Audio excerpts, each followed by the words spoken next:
1942 में अंग्रेजों ने दूसरे विश्व युद्ध में, जब उनकी बहुत बुरी हालत हो गई, दूसरा विश्व युद्ध 1939 से शुरू हो गया था और जर्मनी ने अंग्रेजों की कमर तोड़ दी थी। उस समय जर्मनी का जो हिटलर था उसने अंग्रेजों को इतना मारा था, इतना पीटा था कि हाल खराब हो गया था इनका। बम गिराए थे इतने पूरे इंग्लैंड पर कि लाखों लोग मर गए थे और यूरोप के और देश जो अंग्रेजों को मदद कर रहे थे वो भी पिट गए थे। तो अंग्रेजों की 1942 तक हालत बहुत खराब हो गई। तो अंग्रेजों ने परोक्ष रूप से यह कहना शुरू कर दिया कि शायद अब भारत में वो ज्यादा दिन नहीं रह पाएंगे या भारत में ज्यादा शासन नहीं कर पाएंगे। और 1945 में जब दूसरा विश्व युद्ध खत्म हो गया और अंग्रेजों की अर्थव्यवस्था पूरी तरह से ध्वस्त हो गई, तब तो अंग्रेजों ने खुलकर कहना शुरू कर दिया कि अब भारत छोड़कर वो चले जाएंगे। और 1946 में बाकायदा उसकी घोषणा हो गई और 47 में 15 अगस्त को वो चले गए।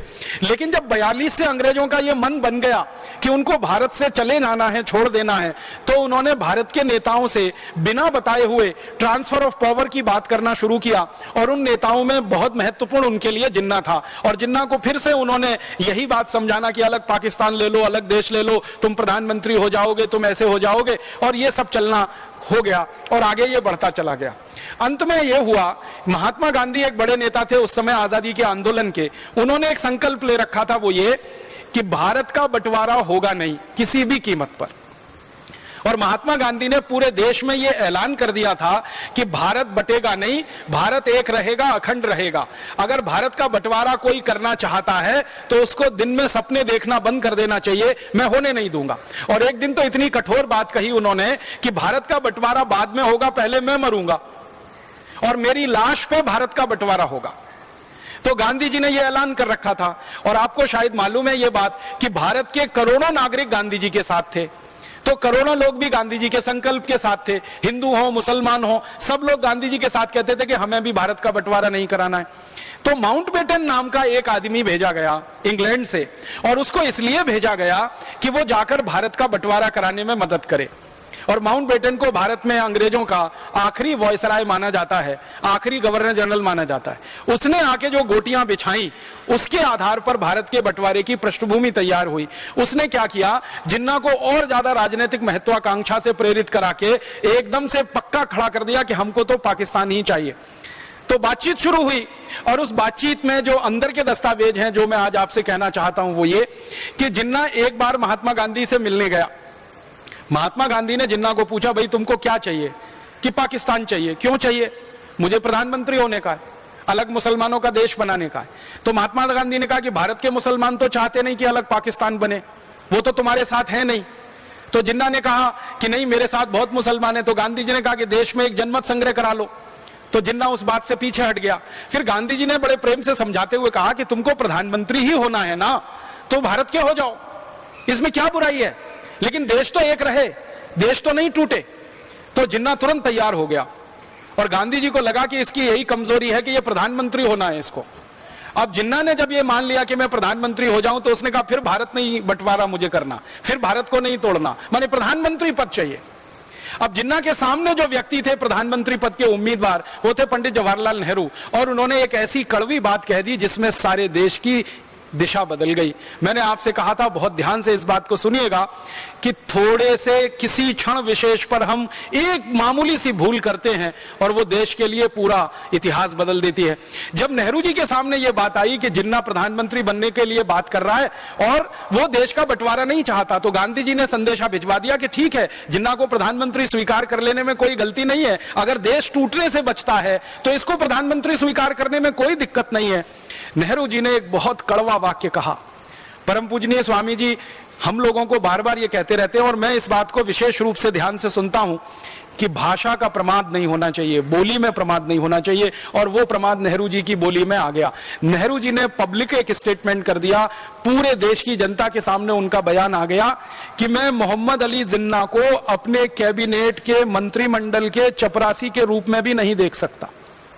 पंडित जवाहरलाल नेहरू ने यह कह दिया कि मैं मोहम्मद अली जिन्ना को अपने मंत्रिमंडल के चपरासी के रूप में भी नहीं देख सकता। माने सीधी सी बात है कि मैं उनको अपने मंत्रिमंडल का चपरासी नहीं बना सकता, प्रधानमंत्री बनाना तो बहुत दूर की बात है।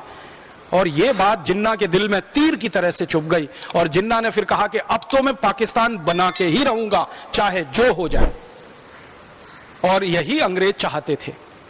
अंग्रेजों ने फिर उस मौके को लपक लिया और जिन्ना को थोड़ी और हवा दी और थोड़ा भड़का दिया और फिर उसने मारकाट शुरू करा दी। एक डायरेक्ट एक्शन प्लान शुरू हुआ था बंगाल में और जिन्ना के मुस्लिम लीग पार्टी के जो सदस्य हुआ करते थे उन्होंने तलवारें निकालकर हिंदुओं का कत्लेआम शुरू कर दिया था बंगाल में। और इस बयान के बाद सारी स्थिति और परिस्थिति बदल गई।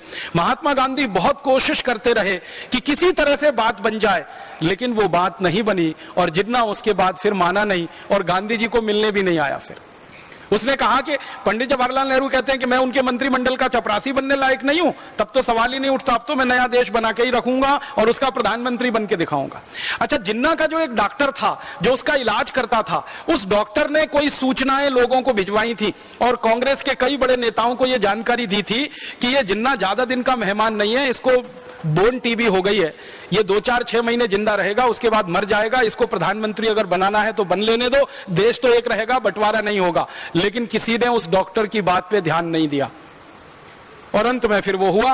अंग्रेज तो तैयार बैठे थे, तो अंग्रेजों ने अपनी संसद में एक कानून पास कर दिया जिसका नाम था इंडियन इंडिपेंडेंस एक्ट।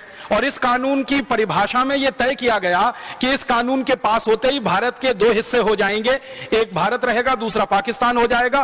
पाकिस्तान कहां कहां हो जाएगा उसकी सीमा तय कर दी अंग्रेजों ने और भारत कहां कहां रहेगा उसकी सीमा तय कर दी अंग्रेजों ने और इस तरह से यह बंटवारा हो गया। और आपको इतिहास की एक सच्चाई बताना चाहता हूं जो दर्द देती है दिल में, वो ये कि पाकिस्तान मिलने के थोड़े महीने के बाद ही जिन्ना मर गया, सच में मर गया और वो टीबी से मर गया, उसको बोन टीबी थी। तो बार बार उसके डॉक्टर की बात याद आती है कि उसका डॉक्टर ये कहा करता था कि ये 5-6 महीने का मेहमान है, इसको बन लेने दो प्रधानमंत्री, बाकी तो फिर पूरा देश हमारा ही है। लेकिन किसी ने उस डॉक्टर की बात को गंभीरता से नहीं लिया। अगर ले लिया होता तो भारत की ये ऐतिहासिक गलती हमसे नहीं हुई होती और पाकिस्तान नाम का देश अलग नहीं हुआ होता और ये भारत एक अखंड देश रहता। अब उसके बाद क्या हुआ कि जिन्ना तो मर गया और मरने के बाद फिर पाकिस्तान का जो हाल हुआ वो आपकी आंखों के सामने है। उसमें मैं विस्तार में नहीं जाना चाहता क्योंकि पाकिस्तान के आंतरिक मामले में मैं दखल नहीं देना चाहता, लेकिन जितना मामला भारत से जुड़ा हुआ है वो ये है। अब इस मामले का अंतिम जो वो निकला सच बन के सामने कि बंटवारा हुआ भारत पाकिस्तान, तो मुसलमानों को पाकिस्तान जाना है और हिंदुओं को पाकिस्तान से भारत आना है। बहुत सारे मुसलमानों ने पाकिस्तान जाने से मना कर दिया और बहुत सारे हिंदुओं ने पाकिस्तान से भारत में आने को मना कर दिया। तो फिर मारकाट शुरू हुई और सारी दुनिया का इतिहास इस बात का गवाह है कि एक देश के 2 टुकड़े हुए तो इतने लाख लोगों की मारकाट कभी किसी देश में नहीं हुई जो भारत में हुई। भारत और पाकिस्तान के बनने पर लाखों लोगों का कत्लेआम हुआ है, उसके सही सही आंकड़े नहीं मिलते। पाकिस्तान के आने वाले और भारत से पाकिस्तान जाने वाले लाखों लोगों का कत्लेआम हुआ, लाखों मां बहन बेटियों की इज्जत लूटी गई, लाखों छोटे छोटे बच्चों का कत्लेआम किया गया। उस जमाने के दस्तावेज को पढ़ते हैं तो आंखों में आंसू आते हैं। भर भर के गाड़ियों में, ट्रेनों में, बसों में, बैलगाड़ी में, घोड़ा गाड़ी में, खच्चर में लोग ढेर के ढेर इधर से उधर, उधर से इधर जाते थे। किसी को अपना घर छोड़ना पड़े, संपत्ति छोड़नी पड़े, अपनी सभ्यता अपनी संस्कृति छोड़नी पड़े और उजड़कर दूसरी जगह जाकर रहना पड़े, इसका दर्द वही बता सकता है जिसका उजाड़ हुआ है घर। और भारत में ऐसे लाखों परिवार हैं, शायद मैं कहूं तो अब कुछ करोड़ परिवार ऐसे होंगे जो उजड़कर पाकिस्तान से भारत में आए और सब कुछ उन्होंने वहां छोड़ा था, कुछ नहीं ला पाए और यहां लाकर शून्य से उन्होंने अपना जीवन शुरू किया और आज भगवान की कृपा से वो शिखर तक भी पहुंचे।